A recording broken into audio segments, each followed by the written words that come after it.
Disc golf is becoming a more mainstream sport, right? Today I want to do a deep dive into all the factors that make it much more mainstream and all the reasons why it's still lagging behind other sports. So with that, let's get into it. It's a sport called disc golf. Well, disc golf is growing in popularity. New disc golf course. After winning a disc golf world championship. In the growing sport of disc golf, we've already seen an uptick in people playing it. I think that will continue to grow. The basket was 144 yards away, but this disc golf player pulled off the impossible.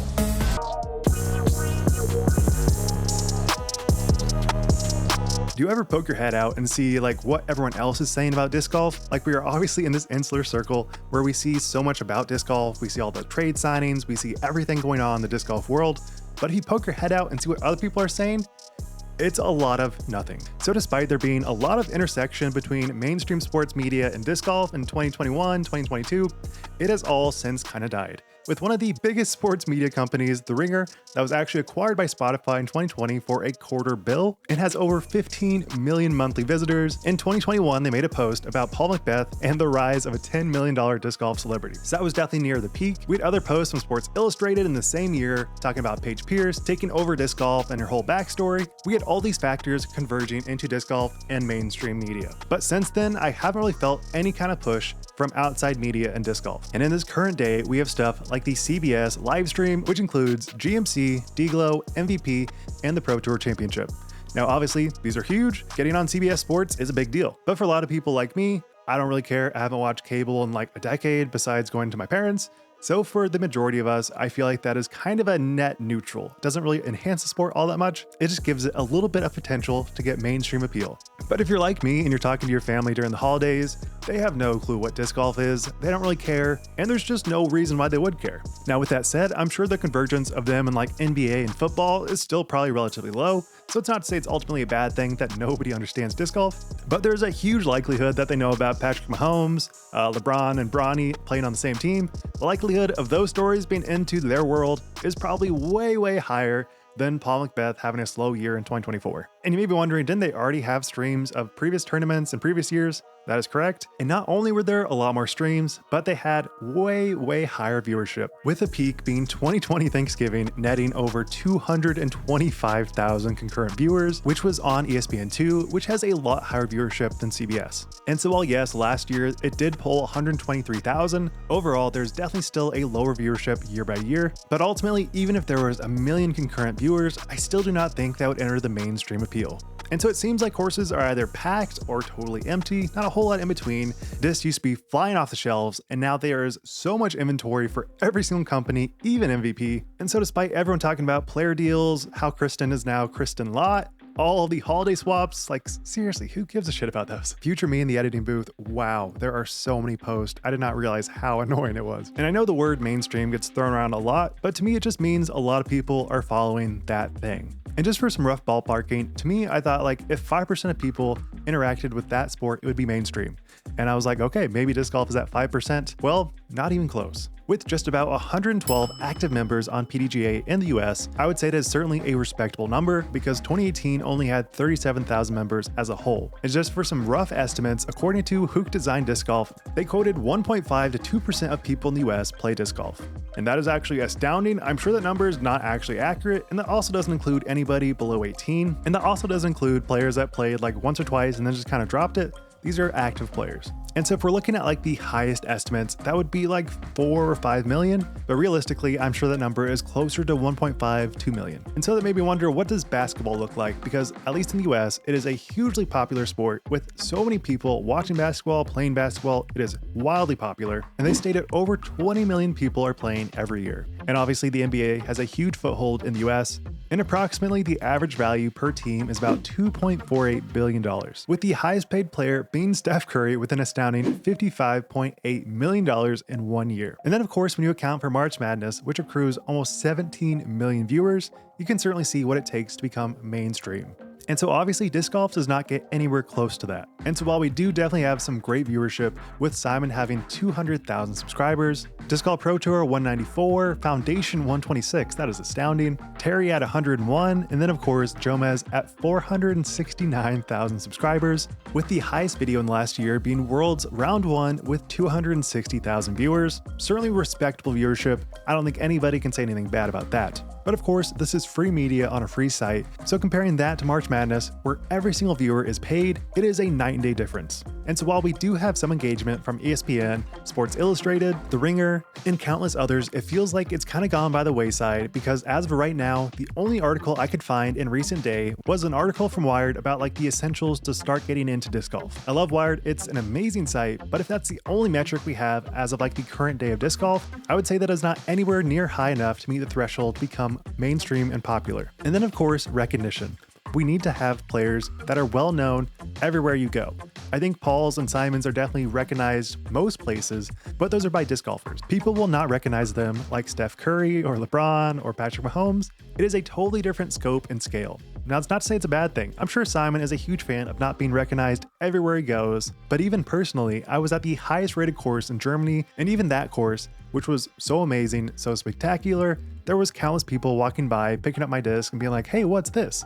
They had no clue what disc golf was. And to me, that's like the equivalent of going to New London and people walking past you being like, hey, what are you playing? This is kind of cool. And so while we see these huge contracts from Paul, Simon, Ricky, but looking at it as a whole, relatively, it's not that high.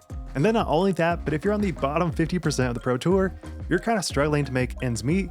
You are really living day by day, trying to just get enough money to make it on tour. No, obviously that's not a new concept. I'm sure that's true for tennis players, golf players, a lot of solo sports. You have to be struggling just to make ends meet, but it is certainly incredibly exacerbated in disc golf. And so while disc golf used to be a semi-household name with so many people coming up to you being like, yeah, I've played a couple of rounds of disc golf, it's kind of fun. Like during COVID, they do that, but I'm sure as the years go by, that is happening less and less. But shifting gears into some stats, I found some stuff that was pretty interesting. So as it sits right now, the highest PDGA number I could find was Kayla Fornek with a 297.823. And it feels crazy that there's double the people in the PDGA since I started. And like I said earlier, in 2018, there was only 37,000 active members. But according to PDGA, there's over 120,000. But that also means that about 180,000 people have stopped their membership. And now obviously there's nothing wrong with stopping your membership, but it does showcase how many players have played and just decided, I don't really want to play it competitively. It's just not for me. And not only that, but like so many friends I played with, once they stop playing competitively, they ultimately just stop playing. And so while we do have 10,588 courses nationwide, with almost half those being 18-hole courses, there's still just not enough exposure to become mainstream. And so while there's countless courses going up week after week, there's still just not enough momentum to hit that catalyst point to become popular and mainstream. But like I said in the intro, there's still so many courses that when you go to, they're packed. There's a course in Kansas City called Rosedale. It was my home course. As I started playing, there was like nobody there. Maybe on like a Friday or Saturday, it'd be totally packed, but for the most part, it was just me playing a casual round, and I could do that whenever I wanted. But now every time I go there, it feels like there's a league. It is crazy. It is always packed, and it is incredibly difficult to play through. And so looking at it as a whole, we're getting a lot more courses, we're getting a lot more active members, we're getting some decent mainstream sports covering disc golf, especially ESPN in their countdown series. They love to post disc golf. Later on the same hole, Nico LaCastro, 2 holes in one and the same hole. What happens if you put it? Has flown open. Billy Engel's first throw on the 380-foot par 3 is right on top. Plays from April, number 10. Check out the toss here from some California disc golf. 305-foot, 13-hole, one hop, and it goes in. And so while the numbers do actually seem a lot more promising than I thought going into it, I still think there's just not enough intersection between everybody playing disc golf and everybody else who doesn't know anything about disc golf. There's always clips from like ESPN aggregators who post aces, and that's cool, but as a whole, I still do not think it's met that criteria of being mainstream. And that's kind of a shame because we have players like Ben Askren, JJ Watt, Andrew Zimmern, Aaron Rodgers, I think even Patrick Mahomes has posted about disc golf. We have Bill Nye literally sponsored by Innova, which is a weird combo that I didn't know I wanted. And then of course, Magnus Carlsen being at chess.com, all very exciting things. And we have all these courses that make it very easy to play at. Unless you're literally in New York City, like Charlie Eisenhood from The Upshot, there's basically nowhere you can be where there's not a disc golf course, at least within like an hour of you. which is amazing that we got to this point because I truly think in some places there are more disc golf courses than there are basketball courts, which just amazes me how much people care and how easy it is to set up a course where you're at. But before we get to the linchpin that I think could explode disc golf, let's get into all the reasons why disc golf is great. Obviously, you guys know about it, but more specifically, let's understand why it is so great for so many people.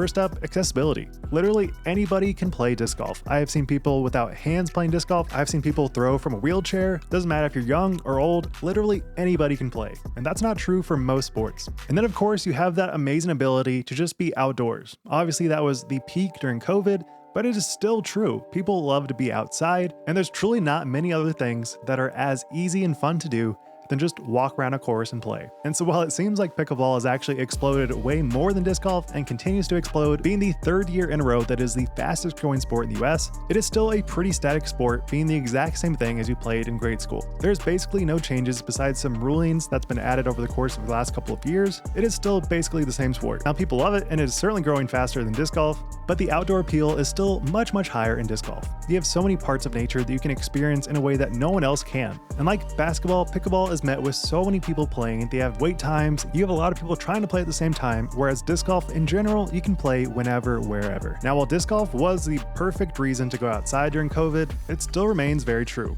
Now, sure, DGN numbers aren't exploding, bottom tier pros are kind of struggling to survive, and there's definitely a lower participation in these smaller areas, at least compared to peak COVID numbers. But I think we are finally getting to see what disc golf is truly all about, with so many leagues exploding. After just playing in Austin and Dallas, I can tell you how insane that disc golf scene is. There are so many leagues, literally every single day you could play a league. And so while in my area in Northwest Arkansas, it's not nearly the same, I can still say that leagues are probably the highlight for so many people currently in disc golf. And so while the sport as a whole may be going down a little bit from 2021, 2020, I think the days of it being a community-based activity are going way up. So instead of it being a sport that everybody plays all the time, everywhere, I think it's going to be a sport where lots of people play at a very centralized location. But so that leads me to the biggest reason why I think disc golf will become mainstream.